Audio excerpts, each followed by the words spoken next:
сказали, на днях СБУ провели публічні обшуки в мадярських товариствах. Що вони глядали? Як я вже казав, вся Україна це подобно вже писала, всі сайти, всі вже, і навіть цілий світ знає про те, що депутати обласної ради з числа мадярів не підкорилися погрозам голосувати за депутатів з числа бувших. Бувших не буває. І їм було сказано: не голосуєте, будемо вас судити. Так було сказано многими в інтернеті.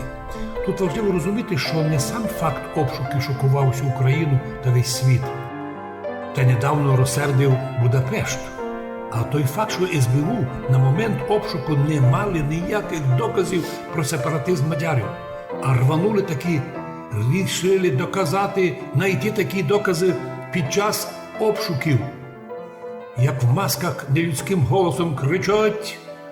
І я думаю, що, напевно, це велика ганьба, але ніколися спецслужби не ганьбили своїми антиконституційними діями. Я згадую один случай, як сміявся молодий працівник, нібито від СБУ в Ужгороді, заявляв перед русинами, мов, ми за те, що ви не сидите, це ми ще не допрацювали. Але ми знайдемо на кожного з вас управу, за що ув'язнити будь-кого з вас, якщо дадуть команду. Адже якщо ти скажеш жінці, мов, добрий день, а ми тобі припишемо, а от тобі, або скажеш, відкрий вікно, а ми скажемо, да-да, ти казав, відкрий вікно, щоб стріляти в сусіда. Тобто сміялися, вони розуміли, що експерти в СБУ легко доведуть хоч на кого, любий прихований намір. А це означає, що кожен громадянин України сьогодні, а ще проявить десь свою тверду позицію, на нього прийдуть обшукувати. Здумайтесь, яка ганьба звучить шукати, глядати докази сепаратизму. Хай би вони прочитали ще раз закони. Хай би вони прочитали ті закони радянські, в яких ніхто не був покараний за сепаратизм, якщо не було в нього закликів до насильницьких дій. Дnes ще пишуть українські недолугі політологи, що в Закарпатті 91-го року закарпатці голосували саме за якийсь сепаратизм. Що мають у виду такі люди? Сепаратизм УРСР від СРСР, а ведь щось друге? Я собі завжди думав, диву даємося, чому сьогодні ще пишуть українські політологи або недополітологи, ніби в Закарпатті 91-го року закарпатські русини голосували за сепаратизм. Не розуміють вони свого власного блудослів'я, адже ще 1 грудня 91-го року не існувало незалежної України, і жителі Закарпаття могли підтримати або не підтримати сепаратизм УРСР від РСР, або взагалі проголосувати інакше. Цим терміном сепаратизму стали називати нас крайні українські націоналісти і любое бажання жителів Закарпаття, наприклад, відновити свій дорадянський, доукраїнський статус конституційний, чехословацький статус Національної Республіки Підкарпатська Русь. Але що головне, ми ж тоді 1 грудня 91-го року ми голосували тоді за спеціальний статус краю, але без всякого сепаратизму. Там все прописано. Якщо наші українські політологи такі неграмотні або навіть читати не знають, ми вам пропонуємо. На сайтах ми виставили всі документи, де сказано було, про що і як голосували в Закарпатті. А обзивати закарпатців сепаратизмом або сепаратистами – це уже дійсно хворобливий стан людей-антирусинів.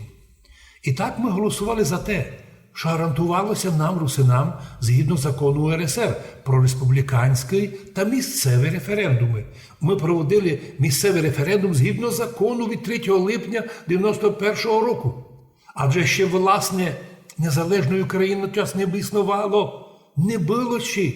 Як і президент казав, що тільки в 91-му році, 1 грудня, сам референдум підтвердив і 4 грудня саме результати референдуму підтвердили, що такий вибір нашого народу. На жаль, повторюся, саме в 92-му році такого права люди вже в Україні не мають, бо уже тоді був змінений закон про референдум, а місцевий референдум був викинутий. Блудослів'я нинішніх антирусинських вуличних штатних крикунів та і таких, хоч і важко казати, і платних журналістів, їх київських покровителів, ясно демонструє їхню крайню загальноукраїнську правову неосвіченість. Так, звучить остро, але це правда. І вже 29 років ми чуємо хамство києво-галицьких псевдопатріотів, що ми сепаратисти. З чого ви взяли? Напишіть конкретно, а не у своїх газетах, писульках говорите, обзиваєте мирний народ Закарпаття. Ведь і мене судили ніби за сепаратизм і крутять ту шарманку по всім засобам інформації, по всім газетам. Але український суд, який продемонстрував тоді відсутність в Україні залежного суду, нічого не доказав. В чому мене виражався мій сепаратизм? В чому? Ведь був інкримінований від СБУ по політичним мотивам. Та й суд був позорний. Тягнули мене 4 роки, в кінці так і не допустили мене навіть до другої судової інстанції апеляції.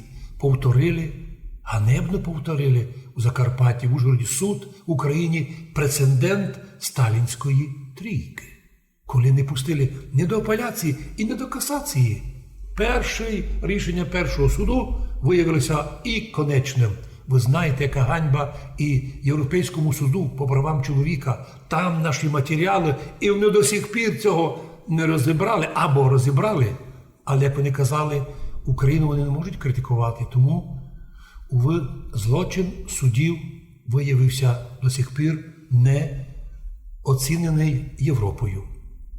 Отже, хоч як би час не було, ми ще раз кажемо, жителі Закарпаття, переважна частина з яких ми русини, історичні підкарпатські русини, організовано проголосували 1 грудня 91 року за створення уже тепер нашої нової незалежної України, ставши реально її державотворчим народом русинів, поряд з полонізованими галичанами, майже всі, які виїхали на польські плантації, українськими центру Сходу, що їздять на заробітки на Схід. Ще й сьогодні цей 29-літній ювілей і для закарпатських мирних корінних, тут мадярів також ювілей, для всіх народів нашого краю. Отже, Україна – це 29 років держава і русинів Закарпаття.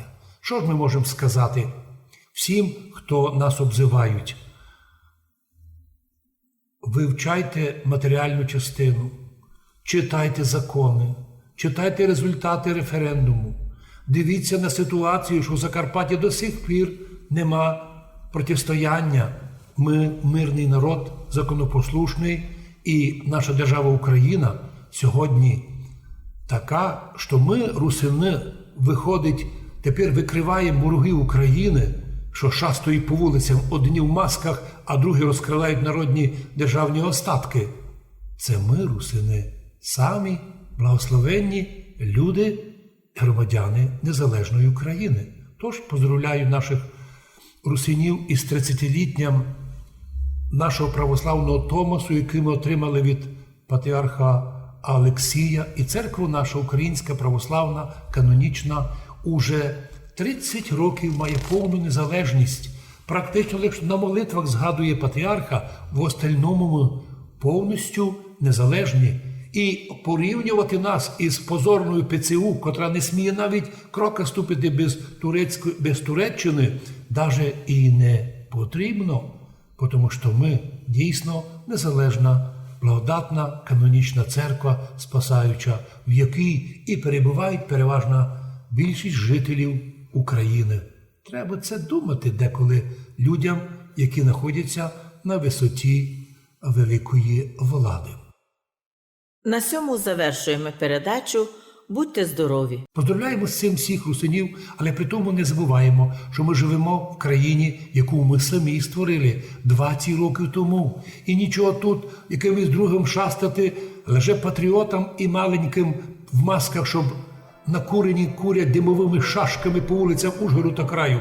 Ми, русини, в себе вдома, на рідній батьківській русинській православній землі, де наші храми православні, монастирі, наша тисячолітня карпатська отцюзнина, але яка сьогодні в складі незалежної України.